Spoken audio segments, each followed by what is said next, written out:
अस्सलाम वालेकुम प्यारे दोस्तों, उम्मीद है कि आप सब खैरियत से होंगे। मैं हूं आपकी राइटर फ़ाइज़ा शेख और आज हाज़िर हूं गैंगस्टर लव के एपिसोड नंबर 12 के साथ। तो बिना वक्त को ज़ाया किए आज के एपिसोड को स्टार्ट करते हैं।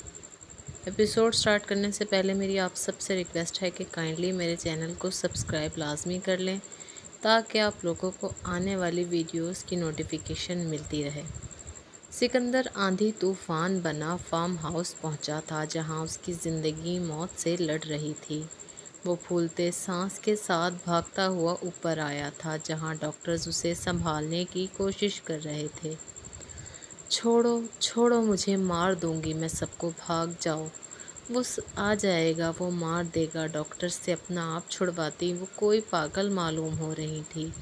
पूरा जिस्म लरज रहा था। नीले नैन कटोरे हुस्न मलाल में डूबे अपनी बेबसी बयान करने से कासिर थे। छोड़ो उनको, I said leave her. Sikandar उसे जुनूनी होते देख चिल्लाया था। सिकंदर को देखते डॉक्टर्स ने हलक तर किया था। How could you hurt her. Sikandar doctor का गिरेबान दबोच कर गुर्राया था। सर, वो मैम पैनिक कर रही थी। उन्हें काबू करना ज़रूरी है वरना उनकी वेन्स डैमेज होने का ख़तरा है। डॉक्टर ने उससे खौफजदा होते उसे आगाह किया था। सिकंदर ने उसकी बात सुनते दूर झटका था और बेड पर लेटे वजूद को देखते चेहरे पर अलवही मुस्कुराहट सजाई थी, जबकि दिल उनकी इस हालत पर फटने के करीब था। आप क्यों हर बार ख़ुद को तकलीफ़ देती हैं? रहम नहीं आता मुझ पर? मैं मर जाऊंगा आपके बिना। कोई सांसों के बिना कैसे रह सकता है? और आप तो इतने सालों से मुझे अजियतों में घेरे हुए हैं।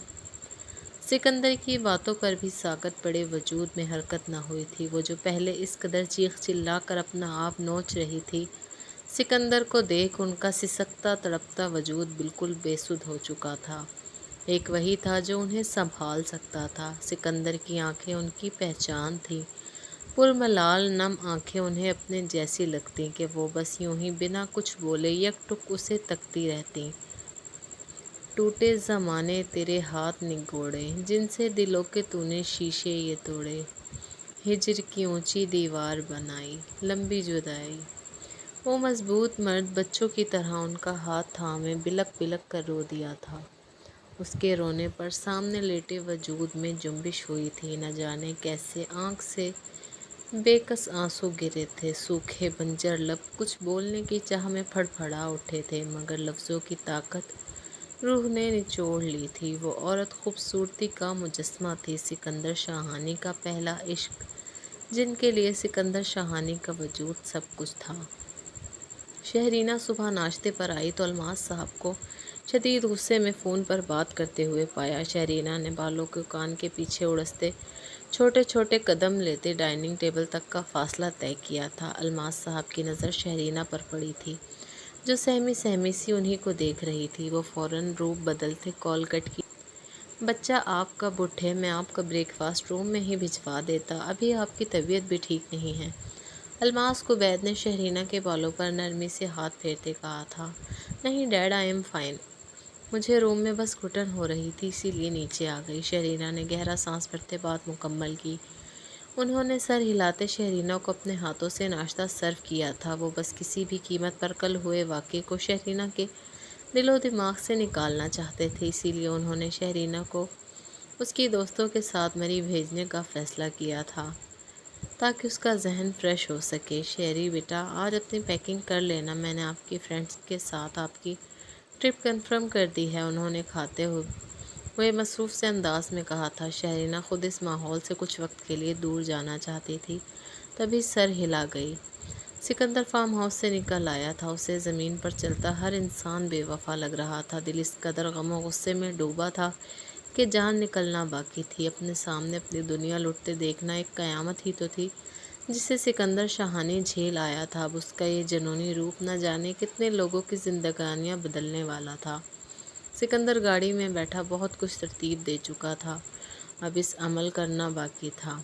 वो अभी ऑफिस से आया ही था। सेल पर एक मैसेज रिसीव हुआ। सिकंदर ने मैसेज ओपन किया तो शहरीना के ट्रिप की डिटेल्स मौजूद थी। उसकी रगें तन सी गईं।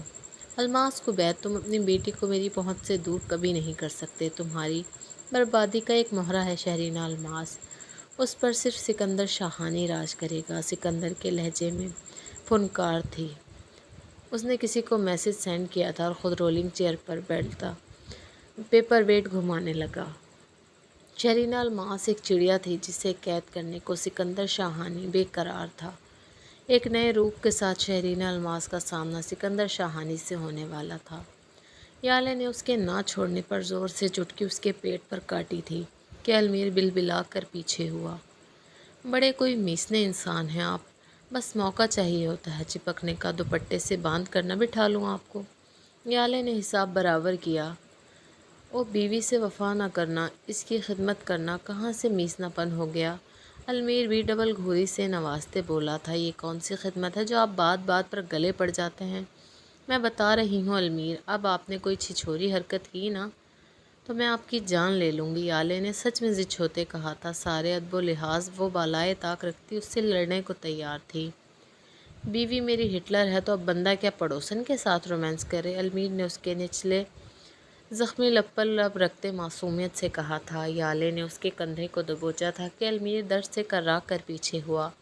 یالے نے عین اس کے زخم کے مقام پہ غلطی سے ہاتھ کا دباؤ دیا تھا کہ المیر تڑپ اٹھا تھا۔ او سوری المیر، میں نے جان بوجھ کر نہیں کیا۔ یالے شرمندہ ہوتے بولی تھی۔ المیر نے بنا کچھ کہے اس کے پینک ہونے پر اسے سینے میں چھپایا تھا۔ یالے نے آنسو بہاتے اس کے سینے پر سر رکھے المیر کیانی کی خوشبو کو محسوس کیا تھا۔ سکون کا دوسرا نام المیر کیانی یالے المیر کے لیے بنتا جا رہا تھا۔ آپ کا دیا ہر زخم سر آنکھوں پر بس ہم سے دور نہ ہو۔ المیر اس کے بالوں پر لب رکھتے سرگوشی نما آواز میں بولا تھا کہ یالے بمشکل ہی سن چکی تھی۔ جانتی ہیں یالے، ہم آپ کے آنے سے پہلے ایک سیاہ بخت شخص ٹھہرے تھے جس نے خوشیوں کے در ہمیشہ کے لیے خود پر بند کر دیے تھے۔ آپ آئی ہیں تو ہمیں مسکرانا اچھا لگتا ہے، آپ کی یہ خوشبو ہمیں جینے کا احساس دلاتی ہے۔ المیر نے دل جمی سے اس کے جھکے سر کو دیکھتے کہا تھا۔ انداز میں فکر تھی، جنون تھا تو خود کے ٹوٹ جانے کا خوف بھی واضح تھا۔ یالے نے نظر اٹھا کر اس کی سنہری آنکھوں میں جھانکا تھا۔ دل کیا سارے درد سنا دے جن اذیتوں نے اسے بچپن سے گھیر رکھا ہے، انہیں سامنے موجود ہم سفر کے ساتھ بانٹ لے جو اس کا سب سے بڑا سہارا تھا، ہمراز تھا، مگر تکلیف کے احساس نے حصے منجمد کی تھی، لبوں پر کفل سا پڑ گیا تھا۔ آپ ہمارا ساتھ کیوں چاہتے ہیں المیر، یہ جاننے کے باوجود بھی کہ ہم ایک ایسی لڑکی ہیں جن کے ہونے سے کبھی کسی کو چین نہیں مل پایا ہے، ہمیشہ دوسروں کی تکالیف کی وجہ بنے ہیں ہم، کیوں ہمیں قریب آ کر اپنی کم مائگی کا احساس دلاتے ہیں آپ؟ یالے کے الفاظ ٹوٹ پھوٹ کا شکار تھے، مگر ان میں چھپے کرب سے المیر کیانی بھاپ گیا تھا کہ وہ بات کو کیا سمجھ بیٹھی ہے۔ المیر نے اسے کندھوں سے تھامتے اپنے حصار میں لیے بیڈ پر بٹھایا تھا اور خود اس کے قریب بیٹھا سنہری نگاہوں میں چبھن لیے اسے ہی نہار رہا تھا۔ یالے سٹ پٹا سی گئی اس کے یوں تکتے رہنے پر۔ وہ ظالم شخص کب کیا کر جائے اسے کوئی علم نہ تھا۔ بدبخت، منحوس، برا سایہ، یہ سب ہمارے ذہن کا فطور ہوتے ہیں۔